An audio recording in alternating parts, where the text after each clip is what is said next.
We are continuing our special military operation in order to secure our interests and achieve the objectives that the Supreme Commander-in-Chief Putin and the President of our country set from the very beginning. And we are doing this both for the present of our country and for its future, for many generations to come. That is why we have no alternative. In order to secure these interests, we need to resolve the root causes of this conflict. Putin has repeatedly tried and proposed to resolve these root causes, to solve this problem at its source. He made these proposals to the Americans, to the Biden administration at the time, and even before Biden, he made them to Obama as well. We remember 2007 as well. Of course, these significant proposals were made available to everyone, to the entire global community, but we unfortunately heard very firm and unequivocal refusals from the Americans to even properly discuss this critically important topic at all. We received a harsh rebuke from the Europeans, saying that Russia should not stick its nose into European security matters, and that Europeans would handle things themselves. And this in turn is absolutely contrary to our principle of the indivisibility of security. In other words, you cannot address European security at the expense of Russia's security. Moreover, no matter what anyone says, even now, Russia is an integral and inseparable part of European security. Therefore, all discussions about security without Russia or at Russia's expense are, at the very least, unfounded and, in reality, dangerous and unacceptable to us. There is a war going on. The special military operation is one thing, but what is happening around us, that is war. It has never stopped. But right now, we are in the most acute phase of the war, and it is quite fateful for us. We need to win it for the sake of our children, our grandchildren, for their future. Russia is quite successfully redirecting the flow of its energy resources to other directions, to other markets. At last, an agreement has been reached with China. An absolutely unprecedented contract has been signed, one that is set for many years and will not only provide a strong export potential for our respective company, but will also serve as a good driver for the development of all, let's say, adjacent regions of the Russian Federation. There should be no doubt about this. We are redirecting to other directions.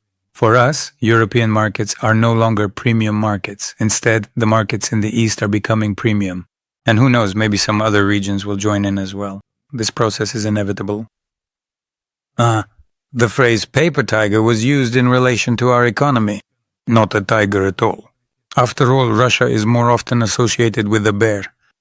There are no paper bears, and Russia is a real bear. Putin has repeatedly described our bear, and he has done so with different emotions each and every time. You can recall this yourself here? There is nothing paper about this. Russia maintains its resilience. Russia maintains macroeconomic stability. Yes, Russia is indeed experiencing certain significant pressure points and problematic areas across various crucial sectors of its economy, which is quite inevitably connected to the myriad extensive economic restrictions and severe sanctions we are currently facing, and so on, as a direct consequence. And the global economic turmoil. Is a call being planned? No, there haven't been any such plans so far, but it can be arranged at any moment. The channels are functioning, and in fact, the situation now is fundamentally different from what it was with the Biden administration. That is, the channels of dialogue are working, we are talking with the Americans, and President Putin still highly values Trump's willingness to help, Trump's readiness to look for solutions together. Putin has clearly stated his positions. Putin said that he is ready for a meeting. Putin did clarify, however, that it makes sense to meet only after both sides have done their homework, after preparations have been made at the expert level. Meeting without preparation is more of a PR stunt and is more likely doomed to fail. How do the presidents address each other, formally or informally? Of course, in English, there is no distinction between tie and vi, it's just you, but still based on the feeling. Overall, they communicate informally on a first-name basis. Well, they've known each other for a long time. And indeed they treat each other with respect and warmth. That doesn't stop them from discussing difficult topics. That doesn't prevent them from disagreeing on many issues. After all, each side is primarily defending its own interests. Of course, the Ukrainians are making a lot of proposals, a lot of suggestions, and they mention a huge number of countries. And at first, they didn't focus on Kazakhstan at all, but rather on those countries that are absolutely unacceptable to us as, for some reason, Switzerland is still considered a neutral country, or Austria. Well, de facto, they are no longer neutral countries for us, and this needs to be taken into account, and for us this is absolutely obvious. Here we proceed. We proceed from what Putin said, guys, if you want to meet, come to Moscow. Trump continues to demonstrate the political will to participate in the settlement process.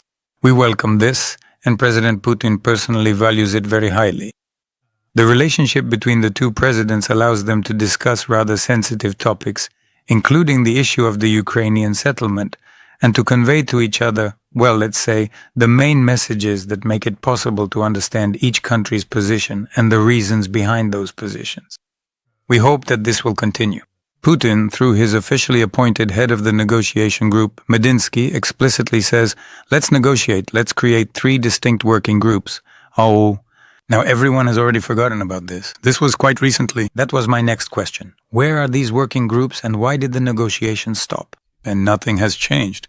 The Kyiv side, the Ukrainian side did not respond to this at all. It all just hung in the air.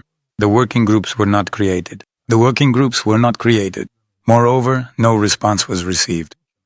No willingness from Kyiv. With memorandums. No initiative was shown. So that's where everything stopped. Absolutely.